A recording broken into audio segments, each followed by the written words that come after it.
Why Vietnam runs on motorbikes, the real story behind 70 million two-wheelers. When people talk about Vietnam, they often mention street food, beaches, or the incredible energy of its cities. But nothing represents Vietnam more accurately than the sound of millions of motorbikes moving through the streets every morning. For foreign visitors, the first impression is shock: endless streams of scooters moving from every direction, flowing around each other with unbelievable precision. To outsiders, it looks chaotic. But to Vietnamese people, it's simply the pulse of everyday life. Vietnam has around 70 to 72 million motorbikes as of 2024, according to government statistics. That means nearly every adult owns or uses one, giving Vietnam one of the highest motorbike densities on the planet.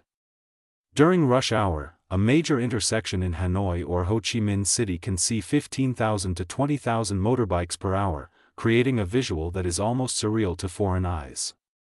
But this phenomenon didn't appear overnight.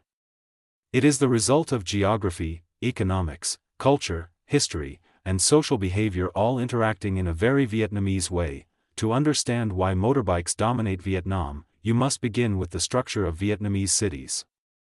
Many districts in Hanoi are centuries old, built long before cars existed.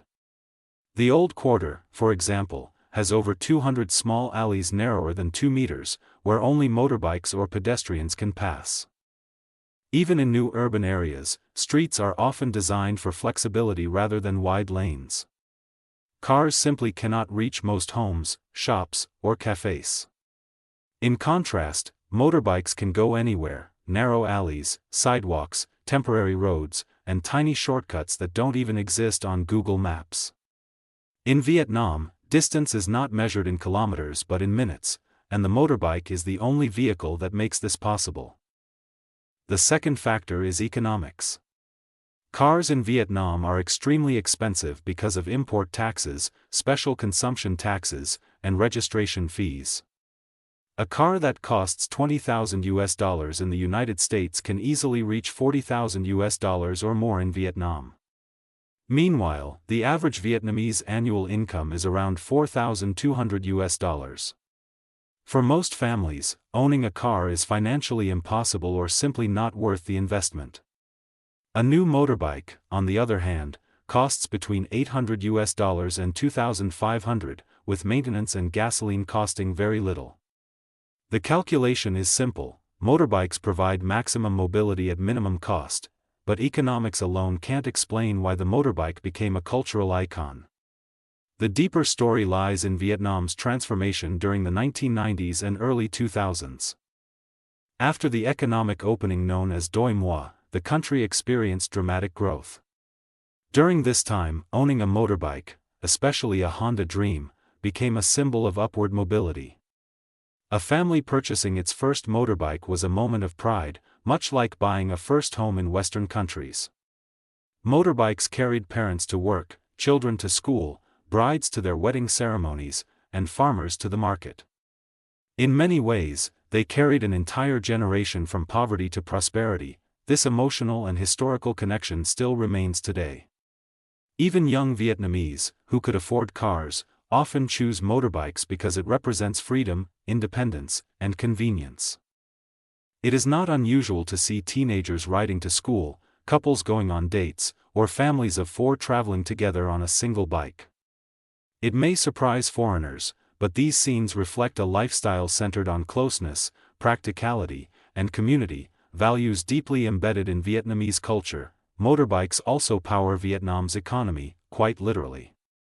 They are the backbone of street food culture, local commerce, tourism, and especially delivery services. Companies like Grab, Shopee Food, and Gojek operate fleets of hundreds of thousands of drivers, making Vietnam one of the fastest delivery markets in Southeast Asia. A food order in Ho Chi Minh City can arrive in 8 to 12 minutes on average, far quicker than in cities like Los Angeles or Sydney. Why? Because motorbikes can weave through traffic, enter tight streets, stop anywhere, and complete routes in dense urban environments where cars would be stuck for half an hour. This mobility generates economic efficiency. A street vendor can transport their entire kitchen on a motorbike. A farmer from the outskirts of Hanoi can deliver fresh vegetables to dozens of customers every morning. A small online shop can run a full business without ever owning a warehouse, simply relying on riders to pick up goods and ship instantly.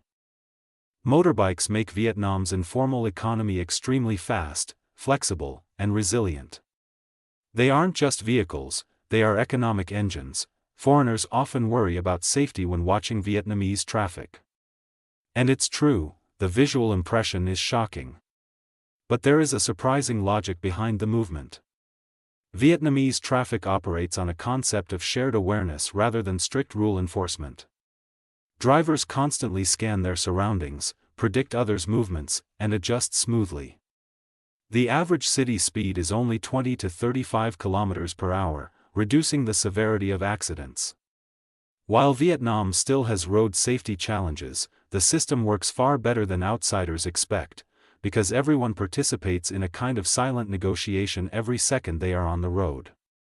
The big question, then, is whether Vietnam will ever move away from motorbikes. The answer is, not anytime soon. Metro systems in Hanoi and Ho Chi Minh City are slowly developing. Electric bikes from companies like VinFast and Dat Bike are rising in popularity.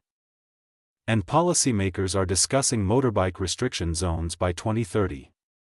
But culturally, economically, and socially, motorbikes remain too important. They are woven into the fabric of daily life.